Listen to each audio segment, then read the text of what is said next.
43. Λίγο πριν από το τέλος του ημιχρόνου, ο Ολυμπιακός ανοίγει το σκορ σε μια αδράνεια της άμυνας της ΑΕΚ. Σε μια σέντρα που βγήκε από αριστερά, ο Τοροσίδης κινήθηκε έξυπνα στον άξονα της... Είναι αυτό που είπαμε, Μανώλη, ότι ο χώρος πίσω από τους αμυντικούς της ΑΕΚ είναι εδώ πολλές. Ανάμεσα σε τρεις είναι ο Τοροσίδης, κανείς δεν μπορεί να διώξει. Κίνηση προς την μπάλα και είναι ο μόνος που βοηθούσε τον Διόγκο. Στη σέντρα του Λεωνάρντο, η κεφαλιά από τον Τοροσίδη, το γκολ για τον Ολυμπιακό στο 43. Σε ένα κακό χρονικό σημείο, πιστεύω.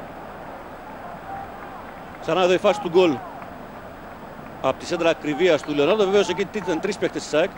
Κανείς δεν μπόρεσε να διώξει. Ήρθε ο Τοροσίδης και έστειλε την μπάλα στα δίκτυα. Πάλι κοντά του, πλασάρει, εντυπωσιακό γκολ. Ένα γκολ όνειρο από τον Τοροσίδη που τα κάνει όλα απόψε για τους ερυθρόλευκους. Τον κυνήγησαν τρεις, δεν μπόρεσε να το σταματήσει κανείς. Είδε το Σάχα που έβγαινε από την αιστεία του και με μια λόμπα πέρασε την μπάλα πάνω από τον γκολκίπερ της ΑΕΚ για να πετύχει το 2-0 για τον Ολυμπιακό στο 55. Είναι αυτό που είπαμε στην αρχή, ότι η διεισδυτικότητα του Τοροσίδη... Εδώ ξανά όλη η φάση από το λάθος που έγινε από τον Αραούχο. Κοιτάξτε που παίρνει την μπάλα ο Τοροσίδης.